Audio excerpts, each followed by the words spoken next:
Hello guys and welcome back to the channel. So one of the problems that I faced often in my past relationship was never understanding why women have so many things to bring up during an argument. Very recently I stumbled upon this video with Peterson and it really helped me put things into perspective. Because for me, to be honest, I just want to get it over with, fix the problem, and that's it. Maybe have a little makeup so if you know what I mean. Yeah, boy. So let me play the video and let me explain exactly why this is so useful as a man if you really want to build a healthy relationship with a woman. Well, the thing about women, look, everybody needs to put their cards on the table. Everybody needs that. Now, I would say, as a rule of thumb, women have more cards to put on the table, and that's a consequence of their enhanced sensitivity to threat.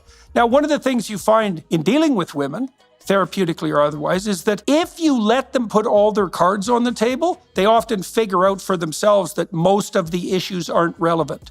But they're not going to figure that out without having the forum to do that. This is one of the constant miscommunications between men and women. So women will bring up concerns and the men will think, Jesus, no, really, we have to be worried about that?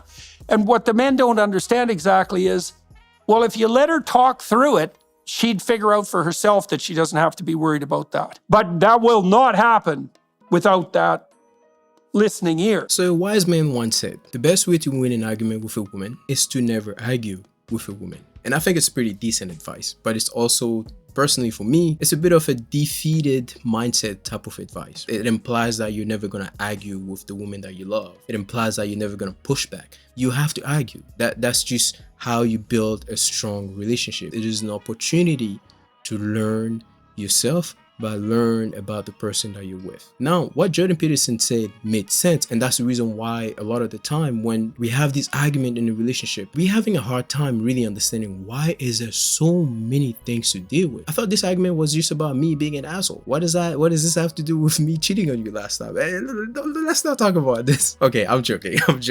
But you can understand what I'm saying by having these moments where the argument starts with something and then it turns into something else. Personally, I have been in argument that lasted hours, and I mean really hours, like 2-3 hours, and it was just so draining, so unhealthy. And I'm starting to realize that at the end of the day, with what he said, it makes sense that a lot of the time what we need to do is to just listen and not really try to fix too many things. But on the other hand of this issue, women also need to understand that bringing up all of these things, it can be very overwhelming, especially in the heat of the moment. When you're frustrated, you're trying to figure things out and you just can't pinpoint what is the issue. Now, sometimes the men get too constraining and they'll ignore, and then that's not good.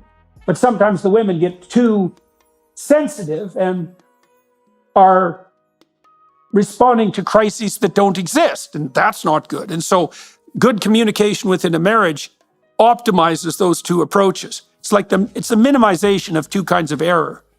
False positives and false negatives. So yeah, man, we need to listen. We need to pay more attention. We need to be more patient. We need to be more supportive. We need to promote these things that will encourage women to be, more comfortable opening up. Yes, but women also need to promote an environment where men can do that by not overwhelming us, by not nagging, by not just having all of these issues that really don't matter. As Peterson said, these issues, they figure out that it doesn't matter. And one other tip that I wanted to share is that honestly, I've gotten used to asking more questions when it comes to argument. If there is an issue that's coming up, I always want to understand two things. Why do you feel that way? And what is the best way for us to fix it together? It's not just about me doing it, but it's about us doing it together. And if I have, for example, my own concern about this issue, so for example, she might be like, well, you're not emotionally available. And I might be like, well, the reason why I'm not emotionally available is because I have my own things to deal with. Can you give me some time? And if she's a reasonable woman, I think she would be like, okay, I understand. And then we work on that together. Yeah, I hope this video was able to give you something to think about and take care of yourself, and hopefully you get a lot more makeup sex in the future, guys. I think we definitely need that for the betterment of society, right? It's something that should probably be promoted more often.